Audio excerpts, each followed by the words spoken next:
With most forecasts indicating another year of tight maize supplies in the southern African regions, we look at the potential white maize balance sheet over the next 12 months, which will definitely drive maize prices in this region over this period. All in this episode, so make sure to stay tuned.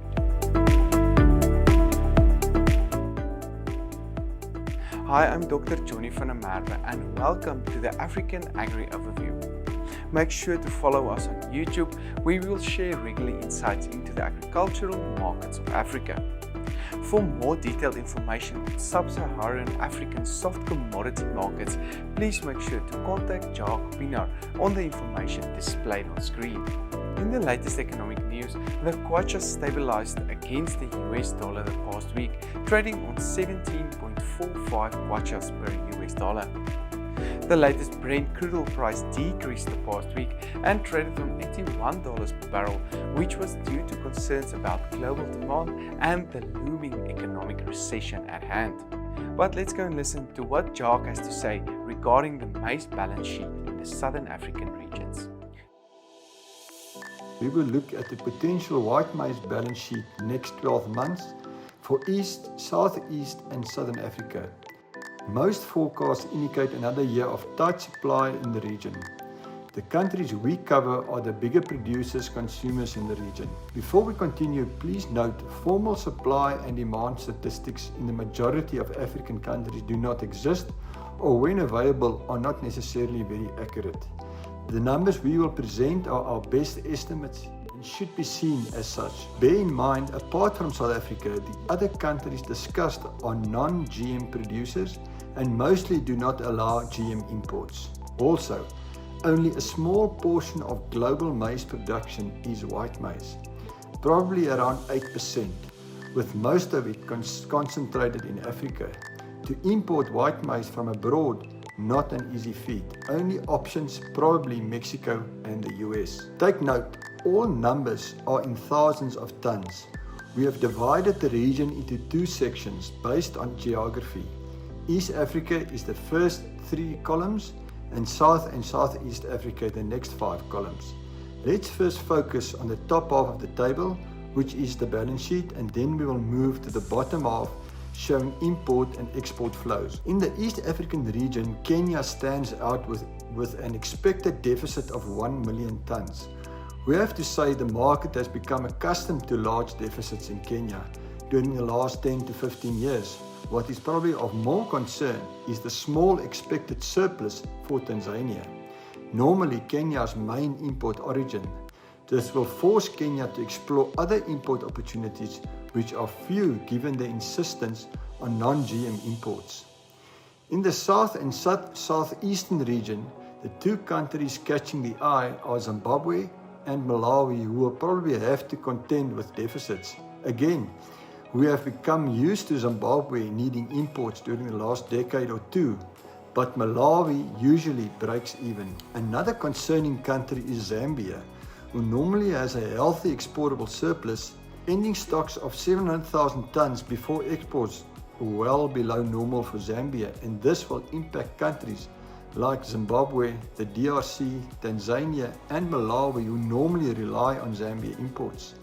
South Africa expected to have a healthy exportable surplus, ending stocks of 2.3 million tons before exports, will probably see an exportable surplus of around 1.5 million tons.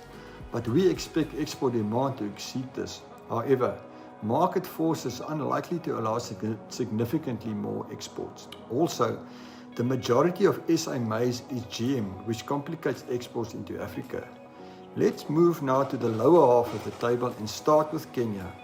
It is difficult to predict how Kenya will fill its deficit at this stage, as so much can still change and they might not even fill the entire deficit. Our best guess at this point is 300,000 tons from South Africa and 200,000 tons each from Tanzania and Uganda. The rest of the deficit of 300,000 tons are likely to come from abroad, i.e. deep sea imports.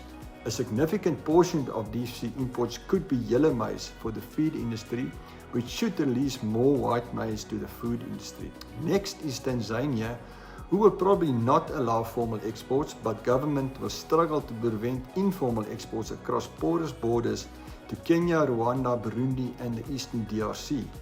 Tanzania likely to plug the hole left by informal exports through informal imports from Malawi and Zambia. Uganda is a net exporter of maize and the coming year not expected to be different. They should export to Kenya, South Sudan, Rwanda and the Eastern DRC. Unlikely the Zambia government will issue export permits allow formal exports next 12 months. However, the government will struggle to prevent informal export smuggling across porous borders to Tanzania, Malawi and the southern DRC. Zambia normally targets a strategic reserve of 500,000 tons. After the past season's mistakes allowing ending stock to slip well below the strategic reserve target, government might be determined to rectify their mistakes. We expect the government through the FRA will start buying for the reserve as soon as dry new crop maize becomes available, probably from mid-June. This will take a large chunk out of the exportable surplus to the detriment of those countries bargaining on Zambia imports. Malawi will probably lose some maize due to informal exports through its northern border to Tanzania. However, we expect they will import maize informally from Zambia and Mozambique and formally import maize meal from South Africa. Mozambique expected to produce a healthy exportable surplus and export to Malawi and Zimbabwe. As always, the southern region will import from South Africa for logistical reasons. Zimbabwe expected to import from South Africa and Mozambique. The past season saw Zimbabwe import GM from South Africa and this is likely to continue. South Africa expected to export to Zimbabwe, Mozambique, Malawi and the BLSN countries, namely Botswana, Lesotho, Swaziland and Namibia. Market forces unlikely to allow South African ending stock to slip significantly below 800,000 tons. In conclusion, it seems another tight maize supply year ahead, which should support prices across the region, similar to the 2022-23 season. The graph shows combined production less consumption for the region. Not exact science, but at least an indication. It illustrates the potential tight supply situation faced in the next 12 months. The 2022-23 year still had the advantage of significant carry-in stocks from 2021-22, which 2023-24 will not have. If one has to highlight two reasons which attributed significantly to the current supply and demand imbalance, we will go with a small Zambia exportable surplus, which was mainly caused by over-exporting last year, i.e. low carry-in stocks into this season. The other must be Tanzania's small, non-existent expected exportable surplus as a result of over-exporting to Kenya last year and last year's small drought-affected crop. Both Zambia and Tanzania usually significant suppliers into the region. Thank you very much, Jacques.